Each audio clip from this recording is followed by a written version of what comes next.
रात के 10 बज रहे थे। हर ओर सन्नाटा था, लेकिन रात के इस सन्नाटे में गर्ल्स हॉस्टल से एक लड़की बाहर निकलती है। उसके सैंडल की खटखट की आवाज से वो सन्नाटा टूटता है। बाहर उसके इंतजार में एक आदमी अपनी बड़ी और लंबी सी कार में बैठा हुआ है। वो उसकी कार के पास जाती है और उसके शीशे पर नॉक करती है। शीशा खुलता है। लड़की अंदर बैठे शख्स से पूछती है, दिवाकर मित्तल? अंदर बैठा आदमी सहमति में अपना सिर हिलाता है। फिर वो लड़की, जिसका नाम शोभा था, वो उसकी गाड़ी में उसकी बगल वाली सीट पर बैठ जाती है।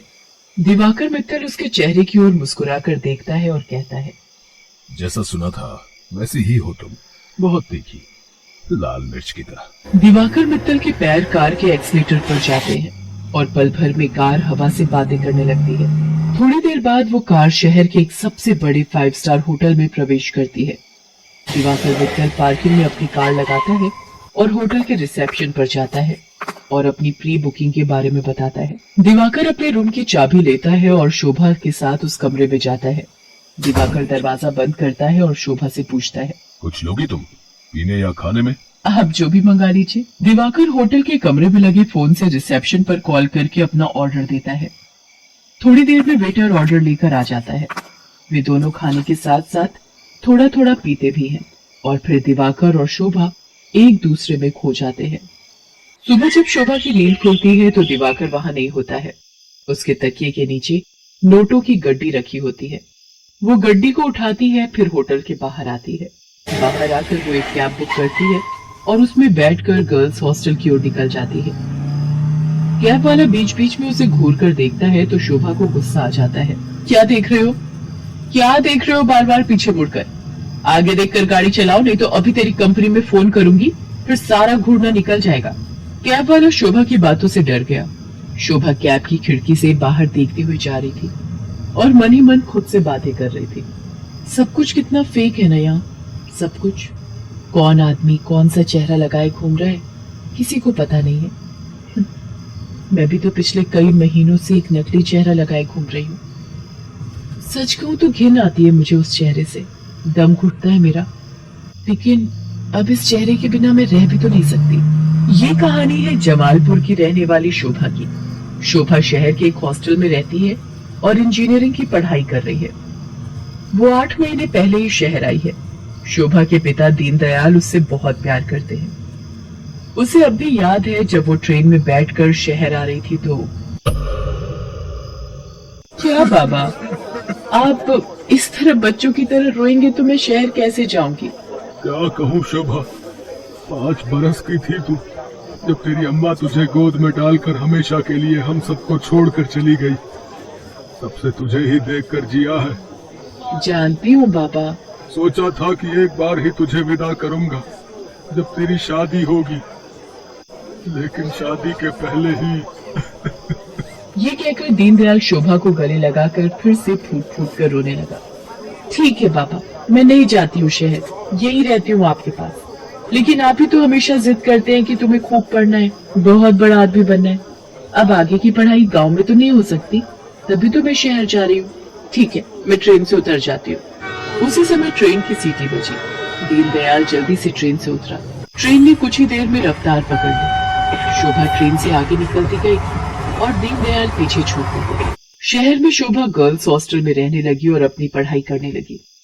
उसकी रूम पार्टनर थी रेखा। रेखा का बैकग्राउंड भी शोभा की तरह ही था। उसके पिता नहीं थे। उसकी माँ दूसरों के खेतों में काम करती थी। बहुत कठिनाई से गुजर बसर होता था। एक दिन की बात है, शोभा कमरे की सफाई कर रही थी तो उसे रेखा के तकिए के नीचे से नोटों की गड्डी मिली। इतने सारे पैसे, ये यहाँ कैसे आए? रेखा उस समय नहा रही थी। जब वो नहाकर बाहर आई तो शोभा ने उससे पैसों के बारे में पूछा, लेकिन रेखा ने उसकी बात का सही सही कोई जवाब नहीं दिया। आश्चर्य तो हुआ, क्योंकि वे दोनों अच्छे दोस्त थे। कुछ बात तो है जो रेखा मुझसे छिपा रही है, लेकिन क्या? शोभा ने एक बात और नोटिस किया कि हफ्ते में 3-4 दिन रेखा रात को कहीं चली जाती थी और सुबह वापस आती थी। उसने इस बारे में भी रेखा से पूछा तो, तू भी बिना मतलब जासूसी करती रहती है, तू अपने काम से काम रखना। मैं कहाँ जाती हूँ, क्यों जाती हूँ, हर चीज का हिसाब देना जरूरी है क्या? ये जरूरी तो नहीं, लेकिन कल को हॉस्टल के वार्डन को पता लग गया कि तुम रात रात भर बाहर रहती हो तो क्या होगा? तुझे पता है ना वो कितनी स्ट्रिक्ट है।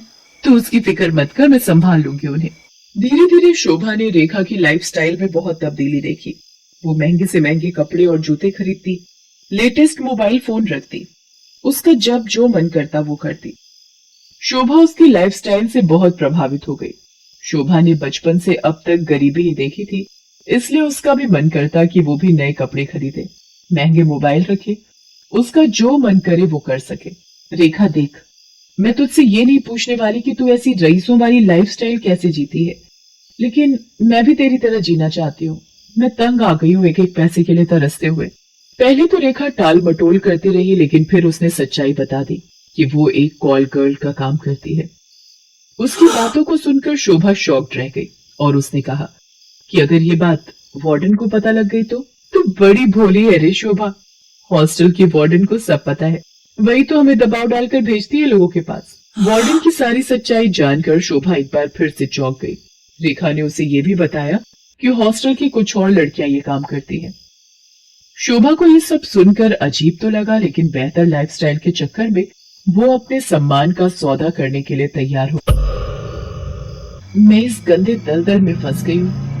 हालांकि इस दलदल ने मुझे बहुत सारी वो चीजें दी जिसके लिए मैं तरसती थी, लेकिन मैंने अपनी मासूमियत खो दी है, मैंने अपनी शांति खो दी है, मैंने अपनी पवित्रता खो दी है। बाबा को कितनी उम्मीद थी मुझसे, और मैं क्या करने लगी मैं। शोभा की आंखें भीग गई थी।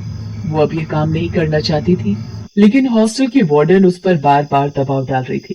देख शोभा, जल में रहकर मगर से बैर मत कर, और हाँ, ये सती सावित्री बनने का नाटक छोड़ और जो बोलती हूँ वो कर। शोभा ने वार्डन को फिर से इनकार कर दिया। गुस्से में वार्डन ने उससे कहा, देख शोभा, तेरा इनकार तेरे भविष्य के सारे रास्ते बंद कर देगा। मेरी एक शिकायत पर कॉलेज से भी तुझे निकाल दिया जाएगा, और तुझे मैं इतना बदनाम करवा दूंगी कि इस शहर तो क्या, तू कहीं भी किसी को मुंह दिखाने के लायक नहीं रहेगी। शोभा उस रात हॉस्टल से निकली तो जरूर, लेकिन उसने कुछ तय कर लिया था। वो हॉस्टल से निकलकर सीधा पुलिस स्टेशन पहुंची और इंस्पेक्टर नाज़नीन को हॉस्टल और वार्डन की सारी सच्चाई बता दी। शोभा की बात सुनकर नाज़नीन शॉक्ड रह गई। शर्म आ रही है मुझे तुम पर और उन सभी लड़कियों पर जो अच्छी लाइफस्टाइल के चक्कर में शॉर्टकट अपनाती हैं और अपने सम्मान का सौदा करती हैं, और तुम जैसे मासूम लोगों का फायदा तुम्हारी वार्डन जैसे लोग उठाते हैं। मुझसे बहुत बड़ी गलती हो गई इंस्पेक्टर नाज़नीन।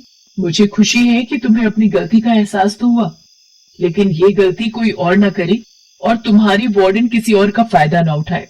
इसके लिए इस पूरे रैकेट को तोड़ना पड़ेगा।